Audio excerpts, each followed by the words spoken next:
The 7 things no one tells you about being a top screenwriter. This is coming from Diablo Cody herself. She wrote Juno and Jennifer's Body and Young Adult, and this is also per Vulture. So we're gonna break it down, but first thoughts, 5 words or less. This industry is El Diablo. For 15 minutes, they're over. Well, you know it now, girl. Damn it! She's awesome, Juno. we were kind of in the same boat. Okay, so we're gonna break these down. I thought this was really good for you because you do a lot of screenwriting, and I feel like that you have similar personality to her. Oh, for sure. Yeah. Thanks. Yeah. Okay. So number 1, you will be held accountable for your words. So she said initially being a writer, you wouldn't think so, but then when you do the press opportunities and you're doing interviews, people will listen to your every word, just like you were like a Beyonce or whatnot. And if you say something wrong, they're going to use that against you. If you're a writer, your entire life dynamic is, I come up with an idea, I present it, I have a chance to look at it and go change it. But once you are a successful writer and you're getting interviewed, you can't go back and change anything. And that is a completely different world. I agree. She's used to doing publicity by now, though, because she's been a major screenwriter since Juno. So I think I'm sure that even on the tour for that one with, you know, the award circuit and all that, she had to have learned that anything you say is eligible for posting anywhere. Yeah. And number 2, you will be a big deal for about 10 seconds. She says, since I broke through, and then she writes 6 years ago, countless younger, funnier, smarter writers have flocked to Hollywood and took my gerb.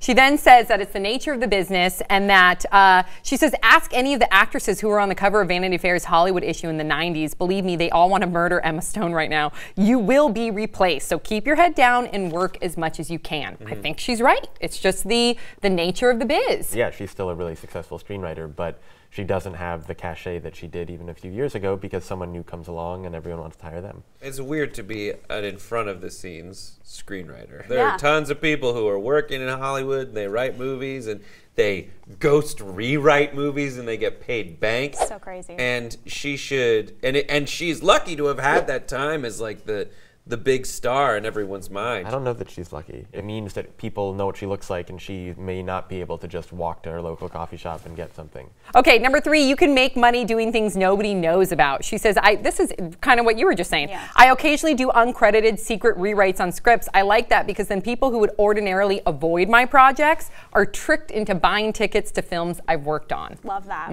It's good, and I mean, her sensibility is invaluable when it comes to taking scenes that structurally work, but don't have like the pithy dialogue that you need to make it snappy. And I'm sure she just comes in and waves her brush. And Plus, it's a giant FU to Hollywood, which I love. Yes, I agree. Number 4, but you have to say no to people constantly. This is interesting. She says, when I thought about the time commitment that it required as of recent, what it would pay me and how it could take me away from my children, I just couldn't do it when she was offered a recent gig. And then she says, but my 27-year-old self would have hit the roof if she knew I turned it down. Saying no can be really, really difficult. You feel like that that you might be missing out on the right or the wrong opportunity, if that makes sense. That's part of any job. Like if there's something that she feels that passionately about, she should do it. And if there's one that comes along that she's not that passionate about, then she can say, sorry, I need to be with my kids. The next one, number 5, meetings get way better. She said in the very beginning, you feel like you're always having to pitch yourself to all these different networks and executives.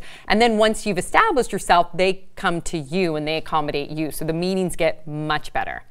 I hope Makes sense. Meetings suck. Meetings are horrible. It's the scariest. You're all you're sweating. You're going to have like nervous diarrhea after. I'm sick of proving myself, so I totally agree. This is the thing. I don't know if people know what meetings are. No. In Hollywood, your manager sends you on meetings, and you ask, what's it about? And they say, it's just to meet these people. That's all they say. It's a general meeting. It's a general, and you're like, should I bring my stuff? And they're like, no. It's just a general meeting. I just want to know you. Yeah. Bring one interesting thing about you, like wear weird shoes, and then you can talk about that, and that will be what you talk about for an hour. It's so weird. Or 7 minutes. Or 7 minutes. And you have to be like clever and on, and it's just, So number 6, everyone you know will suddenly aspire to be a screenwriter. Very interesting. She said, I've never heard of a dozen people applying to dental school because their friend or family member became an orthodontist. But if you become a screenwriter and have success at it, at least 5 of your non-writing acquaintances, not even friends, will spontaneously decide to try writing a screenplay. In a way, that implies they don't think you're that good at it. Because they think anyone could do it. Yeah, she can do it, I can do it. Yeah, true. Totally. So true. Yeah. But I found that with a lot of like things in the industry, just or being a singer because of American Idol. Anyone can audition, therefore everyone should. And then finally, number 7, the guy who refused to date you in college comes asking for a job. She says 2 words, the best. That's great. It's the best, and by best I mean worst. It's the worst. It's really annoying. But you get to say no. Yeah, you get to say no or ignore them. Or you get to say yes and have them owe you. Ooh, True. Not just the guy you dated, but just like people from high school who didn't give you the time of day. And then it's like, what can you do for me, by the way? And you're like, no. Yeah. No. Everybody, wants something. Okay.